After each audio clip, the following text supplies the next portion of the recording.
I'm a bit of a perfectionist, and if I had all the time in the world, I would have taken it and like controlled my craft, but art isn't about control, it's about releasing control.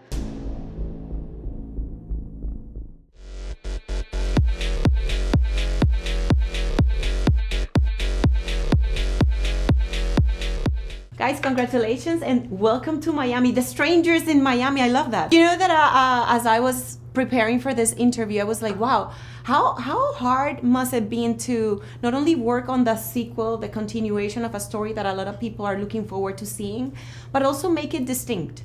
Because in a way, that's a challenge. It's together, it's associated one to the other, but you still want people to see the difference in the new installment. We wrote them as one giant movie in the first place. Right. So that sort of helped us because the first movie, if it were a regular movie, would be Act 1, and movies are 3-act movies, and the second would be Act 2, and the third would be Act 3, and they're supposed to be different and progressive. Right.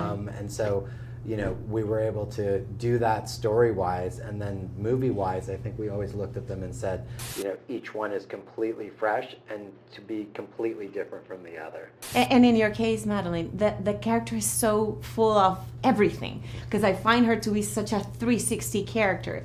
But I remember one time you said something like she's being pushed to, you know, past her breaking point. And I thought to myself, as an actress, how do you get ready to explore the you know, the level of complexity and psychological and deterioration that the character entails? Honestly, we didn't have much time in pre-production, which I think was kind of a blessing. I'm a bit of a perfectionist, and if I had all the time in the world, I would have taken it and like controlled my craft, but art isn't about control, it's about releasing control. So honestly, so much of what we did was finding it in the moment and just trying to stay as present as possible in the actual experience that she's having, trying to be as present as possible. That was the only way to achieve. This question is for the two of you.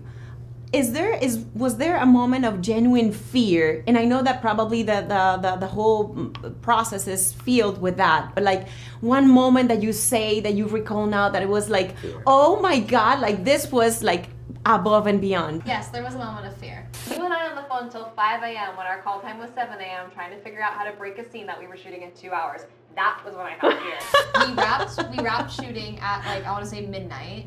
And we were on the phone for 5 hours trying to break a scene. We just could not figure out how to break the scene. But she figured it out. The first suggestion I had for the record is the one we landed on, but we spent 5 hours trying to figure it out. There was a little modification, but yes, it was the first she had, and then we landed on it. But that's the process. But the good news is, and that's how we did it all the way through, we realized when we didn't have it, and then we did that work to go until 5 a.m., even though we had to wake up 2 hours later, and she had to do a whole other day of becoming Maya again, you know, because we wanted to get it right. And that's not always the process, and that was really the magic of the process. It was her idea, by the way. She figured it out twice, okay, for the record. Right. Oh, wow, good for you.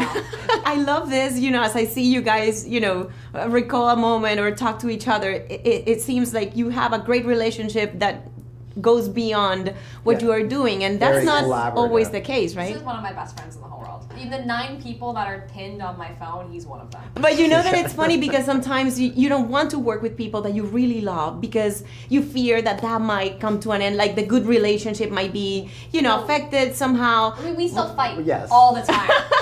We're constantly You keep fighting. it very organic. The best relationships historically in Hollywood that have resulted in some of the best films of all time have been collaborations from people that work well together and trust each other, because there's so much trust that has to go back and forth in order to do this. And it's so rare, having, you know, been in this business for quite some time, to find somebody, well, I mean, as talented as Mads is, but also that you can trust and is also a real partner, you know. It's rare. It's kind of like everything in life. It's hard to find. Absolutely. That's why I asked. So when you find it, you grab it. You stick to it. Okay, so final question. What would you say are the elements that people watching this at the theater should bring with them? You know, like in terms of popcorn or a blanket, or, you know, the things that you would say as horror fans yourselves, like what would be the good things to be surrounded of when watching this film? Something to control your neck. So when you Yeah, go like a big this, hoodie. I would say a big hoodie so you can cover your eyes. and Good also hoodie, so I you like don't it. hurt yourself, because like you'll be doing that a lot. Yeah, or like, oh God, yeah. Well, guys, if you don't mind inviting everyone in my community to watch this second installment and don't miss it for the world. We invite you back, and you're gonna love it, and you're gonna love the whole thing where it takes you to, because this is like our Empire Strikes Back of Star Wars. I love that. So come watch The Strangers Chapter 2 in theaters September 26th, please. She asks so much nicer than I do.